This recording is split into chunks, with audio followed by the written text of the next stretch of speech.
Hey, what's going on, everybody? Today we are going to be breaking down the English dub of Yu-Gi-Oh! Go Rush Episode 9, Doggy Duel. Let's talk about it. Hit that intro. You are watching the fan club. You're watching the fan club. And you're watching the fan club. Do you know what time it is? And you know what time it is. It's time for the fan club. Let's go. Hey! I can't do this on my own, cause you know things ain't always sweet when you out here in these streets.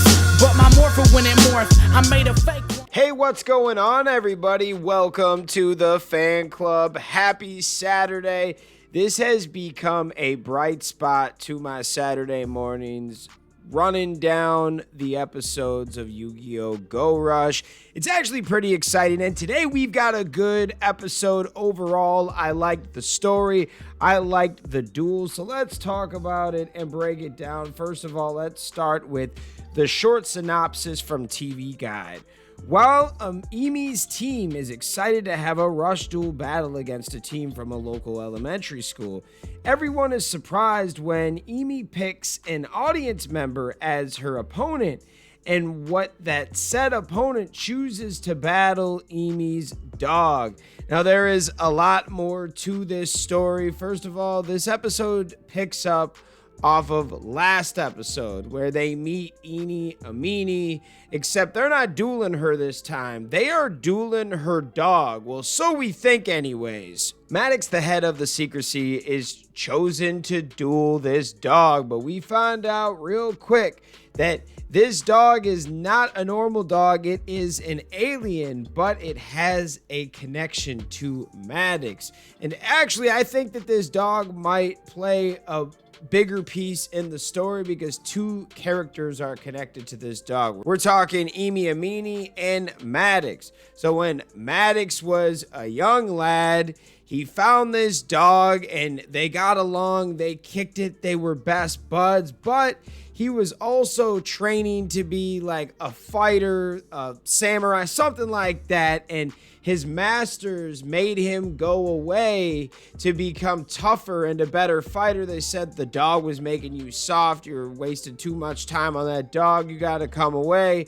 And when he finally made its way back to the dog took off. He never knew exactly what happened to the dog. So when he first saw his dog again, he was super excited. But then he found out that the alien dog by the name of Bocce decided that he wanted to take him out. So his people were the only superior martial arts line, race left or whatever, right? Well, we find out in the story that the day that he was going to take him out, he actually went to the samurai school or whatever, and they never saw each other again. And that was when Emi found the dog, and that became her pet.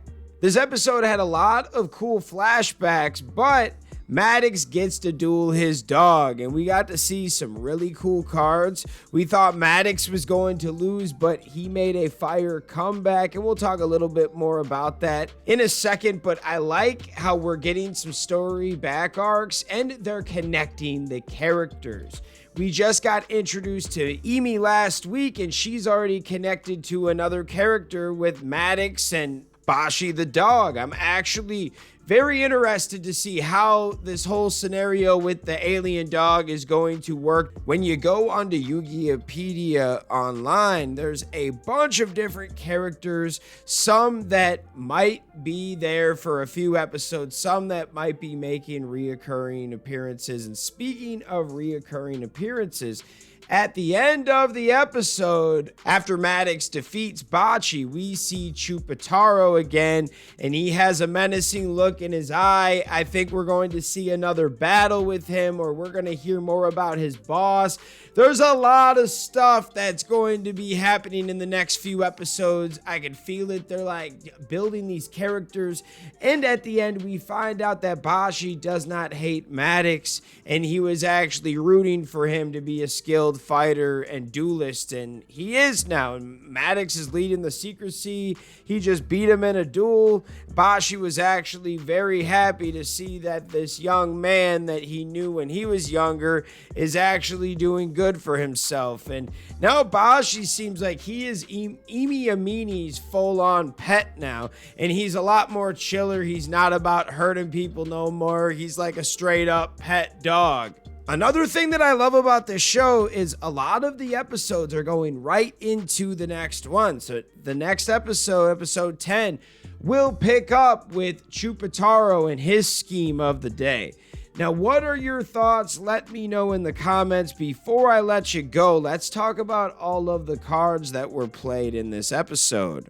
We saw Maddox bring out the Blast Examiner, Dr. Red Robe, and that was the overall debut for that card. Also, it was the overall debut for the Flame Seeker. Then we saw the Chemicalized Salamander, its overall debut, and 2 Nitro Hounds. Then we saw the spell card Scale of Flames. For the Alien Dog Bochi, we saw the overall debut for a bunch of cards featuring Heartless Hound Blaster Chaka Chow Chow, Mean Mutt Blasting Bow Wow, Mean Mutt Bullblade, Mean Mutt Chihuahua Warrior, Vorse Rider, Mean Mutt Duke Dober Guardian, Mean Mutt Scared Sheba, and the spell card Wolftastic Mean Mutt. Can't believe I went through all those and didn't mess them up. Yo, shout out Mean. I'm just kidding. These are some funny names for these like dog monsters, but I like them. Like Mean Mutt Chihuahua Warrior.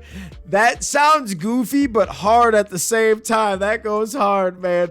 But what are your thoughts on today's episode? I know that these videos that I make about Yu-Gi-Oh! Go Rush, they don't get a lot of views or comparable to the views on like a Power Ranger video. This is more of a passion project, but I have been enjoying this season. It's been pretty fun, I'm not going to lie. I have enjoyed this one.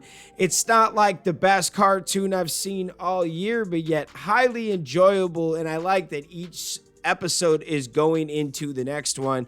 It keeps you watching. Now, what are your thoughts on today's episode? Let me know in the comments. Shout out all the fans out there that take the time out of their day to watch this content. You are the real MVPs and the reason why we can continue to make stuff like this. Thanks again, and we'll see you next time. Peace. I want to give a special shout out to the Gold Ranger members, Salima Ramirez, Stephen Heffelman, Anime King Nick, Louis Cairns, Papillon Purple, Thomas Franco, and Troy Lyon. Thank you guys so much for your support, and if you want a video shout out like this one, sign up to be a Gold Ranger member today. Hey, what's going on? Thank you so much for watching this video. Please like, subscribe, hit that share button, and if you can, please sign up to be a member today. We have 3 membership power-ups. We have the Gold Ranger power-up, the most popular. You get into our exclusive fan club chat group. We have fan exclusive videos that we are adding monthly now, and you get a video shout out. Yes, folks, at the end of our videos, I will shout out your name. We also have the Quantum Ranger power up where you get monthly meetings online with me. Yes, folks, we will talk once a month on Zoom, and you can give me your ideas for future episodes. And then we have a professional package, the Dr. K power up. That is for businesses that want to tap into the platform. If you guys can, please sign up to be a member today. It is highly appreciated, and it helps us keep these videos going. Thank you so much for watching, and we'll see you next time. Peace. Hi, we're Bulk and Skull. We have been requested by the fan club to say something funny.